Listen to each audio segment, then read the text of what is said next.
Ողջույն, Ռոբերտ Քոչյանի գրասենյակի ղեկավարը էլի գնացել է TV5-ի տաղավար և Հանրապետական կուսակցության ու Սերժ Սարգսյանի մասին փորձել հերթական ստերի դոզան սփռել։ Հիշեցնեմ, որ վերջին անգամ այդ անձնավորությունը հայտնվել էր TV5-ի տաղավարում Ռոբերտ Քոչյանի ասուլիսից հետո, փորձելով պարզաբանումներ, հստակեցումներ, ճշգրտումներ տալ Ռոբերտ Քոչյանի խոսքերի վերաբերյալ, բնականաբար էլի Հանրապետական կուսակցության մասին ստեր հորինելով։ Կարծում էի, որ այս անգամվա հարցազրույցը ավելի լավ է ստացվել, առնվազն չկար ուղիղ եթեր, հարցերը ֆիլտրված էին, հարցազրույցը մոնտաժված, պատասխանները գրված, բայց փաստորեն էլի պարզաբաներու բաներ էր մնացել, որի արդյունքում TV5-ի տաղավարում էլի ստերով փորձում էին քողարկել շատ իրականություններ։ Ես էլ ինչպես նախորդ անգամ, այս անգամ էլ Ռոբերտ Քոչյանի հրապարակային մտքերին անդրադառնում եմ միայն այն բանից հետո, երբ իր գրասենյակի ղեկավարը TV5-ի տաղավարում էլի նիկոլականությամբ է զբաղվել, մանիպուլացնելով 7 տարիներին կատարվածը, ինչու՞ չէ նաև դրանից առաջ տեղի ունեցած որոշ իրադարձություններ։ Իսկ իրականությունը 2 ժամ տևած մոնտաժված հարցազրույցի մասին հետևյալն է, ոչ մի բառ Արցախի խնդրի, արցախահայերի պրոբլեմների, իրավունքների մասին, կարծես դա չէր մտահոգում բանախոսին ընդհանրապես, իր հետաքրքրությունների տիրույթից էլ դուրս էր, եւ այո, վերահաստատում եմ, որ Հայաստանի բանտում նստելը հերոսություն չէ, հերոսությունը սեփական ժողովրդի փրկությունը կամ գաղթի ճանապարհը բացելու համար գոնե թե Բաքվի բանտում գիտակցաբար հայտնվելն է։ Ընդ որում Ռոբերտ Քոչյանը Բաքվի բանտում հայտնված հայերի մասին էլ չխոսեց,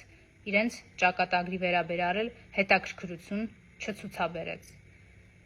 2 տարի է լռել է թե Արցախի շրջափակման ընթացքում եւ թե այդ ողջ գաղթի ճանապարհին։ Կարծես էլի հետաքրքրություններ չի ունեցել այդ հարցի վերաբերյալ, բայց իրենք շատ են սիրում ասել, չէ՞ որ ամենաուժեղ խմբակցությունն են, ամենաուժեղ ընդդիմադիր ուժն են եւ այդ ուժի լիդերը 2 տարի ասելու ոչինչ չուներ, թե այն ժամանակ 2026 թվականի ընտրությունները դեռ շատ հեռու են, այն ժամանակ 2023 թվականն էր իր պրոբլեմներով, խնդիրներով, հիմա արդեն ակտիվության իմիտացիա անելու ճիշտ ժամանակն է, հերթական կամ արտահերթ ընտրություններից առաջ։ Ռոբերտ Քոչյանն ասում է, ազգային ժողովում սրացումներ, լարումներ նոր են սկսվել եւ դա պայմանավորում է հերթական կամ արտահերթ ընտրությունների հնարավորությամբ։ Ակնհայտ է, որ Ռոբերտ Քոչյանին մինչ այժմ չի հետաքրքրել նաեւ ազգային ժողովում տեղի ունեցողը, որովհետեւ եթե հետաքրքրեր, ապա ակնհայտ էր եւ հնարավոր էր տեսնել, թե ընդդիմադիր падգամավորները ինչ վերաբերմունքի են արժանանում կամ ինչ վարքագիծ ունեն ընդդիմադիր շատ падգամավորներ, ինչպիսի լարումներ եւ անհանգստություն է եղել 2023 թվականի օրերին, երբ հայաթափվում էր Արցախը, ինչպես է եղել 2021 թվականի այս գումարման ազգային ժողովի ձևավորման առաջին իսկ վայրկյանից։ Այդ ժամանակ երևի Ռոբերտ Քոչյանի ընտանիքի անդամներից որևէ մեկը ազգային ժողովում չլինելու փաստով իրենց այդքան էլ չի հետաքրքրել այնտեղ տեղի ունեցող իրադարձությունները։ Ազգային ժողովում տեղի ունեցողի համատեքստում կարևոր է նաև ֆիքսել այն հանգամանքը, թե արդյոք Ռոբերտ Քոչյանի համար ընկալելի է այն փաստը, որ իր ընտանիքի անդամներից մեկը հրապարակային տեղեկատվության համաձայն պայմանավորվել է ՔՊ ուսապարկերի հետ, որպեսզի վերջիններս չթիրախավորեն իր երեխաներին եւ ընտանիքին։ Ըստ էության թքած ունենալով պայքարի մեջ գտնվող այլ անձանց ընտանիքի անդամների եւ երեխաների թիրախավորման վրա։ Բագրատ Միկոյանի ընկալմամբ, Բագրատ Միկոյանի աշխարհընկալման մեջ այս պայմանավորվածությունը տեղավորվում է, լավ պայմանավորվածություն է սա։ Եվ երևի պայմանավորվածություններից ամենակարևորն այն է, որ միգուցե Ռոբերտ Քոչյանը պայմանավորվել է Նիկոլի հետ, այլևս Նիկոլին երբեք դավաճան չասել եւ պայմանավորվածությունն արդեն մի քանի հրապարակային ելույթների ընթացքում տևական ժամանակ է պահում է։ Կարող է այս պայմանավորվածությունն էլ կա, որ ընտանիքի անդամներից որևէ մեկը չի բանտարկվում, իսկ Նիկոլին էլ չեն ասում դավաճան։ Ձեր կողմից արդեն իսկ բացահայտված, որ դուք եք հորինել այդ թեզը, չգիտես ինչու մերժում էին Սերժ Սարգսյանին, բայց նստում էր Ռոբերտ Քոչարյանը։ Իսկ միգուցե դուք 2018-ին լրիվ այլ կերպ էիք պլանավորել, ասենք օրինակ մերժեիք էլ եւ նստացնեիք էլ Սերժ Սարգսյանին։ Հիմա ընկել եք ձեր փորած փոսը ու դա ձեզ այնքան հանգիստ չի տալիս, որ 7 տարի շարունակ խոսում եք նույն բանի մասին։ Ես անկեղծորեն չեմ կարողանում հասկանալ Ռոբերտ Քոչարյանի սերը առ 2018 թվականի իրադարձությունները եւ դրանց մասին խոսելը։ Իմ կարծիքով ինքը պիտի դրանց մասին ընդհանրապես շահագրգռված չլներ խոսելու,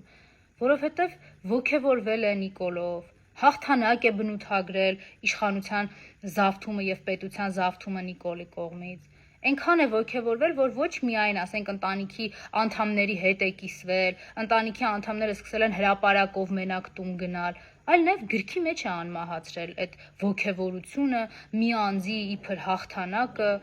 պետության զավթման ոգևորությունը Ռոբերտ Քոչարյանը անմահացրել է իր գրքում։ Հիմա անդադար դրանից խոսելու իմաստը ո՞րն է։ Իսկ այն հիշատակումը, որ զանգահարել է Սերժ Սարգսյանին, իսկ Սերժ Սարգսյանն իբր վստահեցրել, որ ամեն ինչ կոնտրոլի տակ է, ինձ մոտ մի էսպիսի պատկեր է նշմարվում, իսկ կարող է Սերժ Սարգսյանն ասել է, որ ամեն ինչ կոնտրոլի տակ է եւ դրանից հետո է Ռոբերտ Քոչարյանը իր ընտանիքին, մերձավորներին ուղարկել հրապարակ, ամեն ինչ անի, որ ամեն ինչ կոնտրոլից դուրս գա։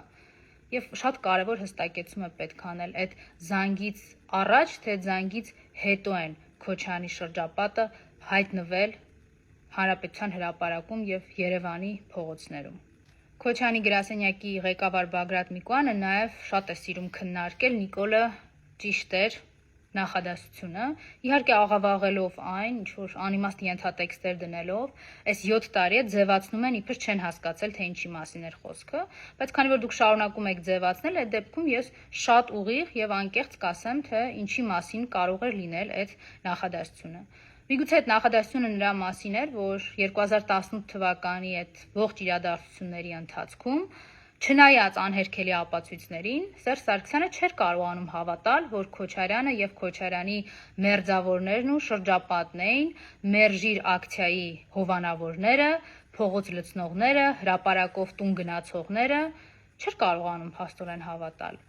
Իսկ միգուցե այդ նախադասությունը հնչում է այս տարբերակում, որ Նիկոլը ճիշտ էր եւ Քոչարյանը շատ է ոգևորվել պետության զավթման փաստով։ Սա էլ իր հերոսական դրվագներից մեկը կարող եք համարել։ Նախագահ Սերժ Սարգսյանը հորդորել էր հանգիստ թողնել Ռոբերտ Քոչարյանին, բայց ակնհայտ է, որ վերջինիս մերձավորները, շրջապատը հանգիստ մնալ չեն ուզում եւ գրասենյակի ղեկավարի հարցազրույցը դրա վառ ապացույցն է։ Ռոբերտ Քոչարյանի հարցազրույցն էլ, իր գրասենյակի ղեկավարի հարցազրույցն էլ ինձ մոտ առկա հիմնավոր կասկածները փարատել են այն աստիճան, որ դրանք այլևս պետք է բարձրաձայնել։ Ռոբերտ Քոչարյանը վախենում է պայքարել Նիկոլի դեմ։ Ռոբերտ Քոչարյանը վախենում է Նիկոլին ասել դավաճան։ Այդ դրա համար հանձնարարել է պայքարի ուղեծիրը շեղել դեպի Սերժ Սարգսյան։ Ամեն գնով ստեր կհորինեն Սերժ Սարգսյանի մասին, մանիպուլյացիաներ կանեն հանրապետական կուսակցության մասին եւ իրադարձությունների վերաբերյալ, միայն թե չհիշատակեն Նիկոլի անունը։ Բանը հասել է նրան, որ փոխարենը Ռոբերտ Քոչարյանն ասի, որ Նիկոլն է պայմանավորված եւ դավադիր պատերազմում հանձնել Արցախը, ասում է, որ Հայաստանն է հրահրել պատերազմը։ Անգամ մարտի 1-ի վերաբերյալ խոսույթում Ռոբերտ Քոչարյանը կաշկանդված է այն աստիճան, որ չի կարողանում ասել, որ այդ ամենը արել է Նիկոլը, ինքը դրա համար դատապարտվել է եւ այդ դատավճիռը եղել է արդարացի։ Խուսափում են նաեւ կասկածի տակ դնել Նիկոլի իրականացրած որևէ գործողություն եւ դրա օրինականությունը։ Այ օրինակ ընտրությունների վերաբերյալ պարբերաբար հիշատակում են, որ Հայաստանի քաղաքացիները 26 թվականին կգնան, ընտրությունների կմասնակցեն եւ կասեն իրենց խոսքը։ տպավորությունը, որ ոչ Ռոբերտ Քոչարյանը, ոչ էլ իր գրասենյակի ղեկավարը ուղղակի տեղյակ չեն նրա մասին, որ Հայաստան դաշինքը 2021 թվականին Սահմանադրական դատարանում բողոքարկել է ընտրությունների արդյունքները, այսինքն չի ընդունել Նիկոլի կազմակերպած ընտրությունների արդյունքները։ Արդարացիորեն բազմաթիվ խախտումների, կեղծիքների մասին է ահազանգել, ըստ էության ապացուցելով, որ դրանք եղել են ոչ թափանցիկ ընտրություններ, որ դրանք եղել են ոչ արդար եւ ազատ ընտրություններ։ Այդ ինչ վստահության ավանս է Ռոբերտ Քոչարյանը տալիս Նիկոլին։ Այսինքն տպավորությունը, որ 26 թվականին ինչպես գնան Հայաստանի քաղաքացիները քվեարկեն, Նիկոլը այդպիսի արդյունքներ պահելու է։ Այս ինչի է Ռոբերտ Քոչարյանն այսքան վստահում Նիկոլին եւ Նիկոլի կազմակերպած որևէ process-ի։ Քանի որ սկսել ենք խոսել, նաև ավելորդել չի լինի մի քանի ընդհանրությունների մասին բարձրաձայնել, որոնք պարզ են դարձել վերջին 2 հարցազրույցներից հետո։ Փաստորեն Ռոբերտ Քոչարյանի խոսքերով էլ փաստվեց, որ մեկ Նիկոլն է մինչև իշխանության զավթումը հայտարարել, որ կարմիր գծերն ու արագաչափերը վատ են, մեկ Ռոբերտ Քոչարյանն է հայտարարել։ Վերջի ավելի թարմ օրինակ, մեկ Էդմոն Մարուքյանը, Նիկոլի հատուկ հանձնարարություններ կատարողն է, մտածում, որ Նիկոլի անվստահության գործընթացը ուղղված է Ռոբերտ Քոչարյանի դեմ, մեկ էլ տառացի նույն միտքը կրկնում է Ռոբերտ Քոչարյանը։ Կսպասեք այսպիսի սինխրոնիզացիա մտքերի Նիկոլի, Ռոբերտ Քոչարյանի եւ Նիկոլի հատուկ հանձնարարություններ կատարողի միջև։ Ու կարծում եմ նաև, որ Քոչարյանի ֆիլտրված հարցազրույցին նախորդել է հետևյալ տեսարանը, խոսակցություն է եղել իր եւ իր մերձավորների շրջապատի միջև մոտավորապես այս բովանդակությամբ, իրենց սիրած բառերով, շեֆ ջան, մենք ինչ սուտ ասես հորինել ենք, բայց ոնց որ այդքան էլ չի անցնում, ոչ մեկի մեջ չի տպավորվում, հետևանքներ մեզ համար դրական չի ունենում, ում համար որ ուզում ենք բացասական հետևանքներ չի ստացվում, հետևաբար մի բան է մնացել, պիտի դու սկսես հրապարակել իբր ինչ որ անձնական խոսակցություններ։ Դե մենք բոլորս էլ Սերժ Սարգսյանի բնավորությունը հիանալի գիտենք։ Երբեք չի խոսելու, չի բարձրաձայնելու անձնական խոսակցությունները։ Մենք էլ ոնց ուզենանք մեր ասած տեքստերը կֆռացնենք։ Հուսով եմ Բագրատ Միկոյանական մանրապատումները շուտով կվերանան, իրենք էլ կհասկանան մեզ, որ դավաճան Նիկոլի դեմ պայքարը այլընտրանք չունի։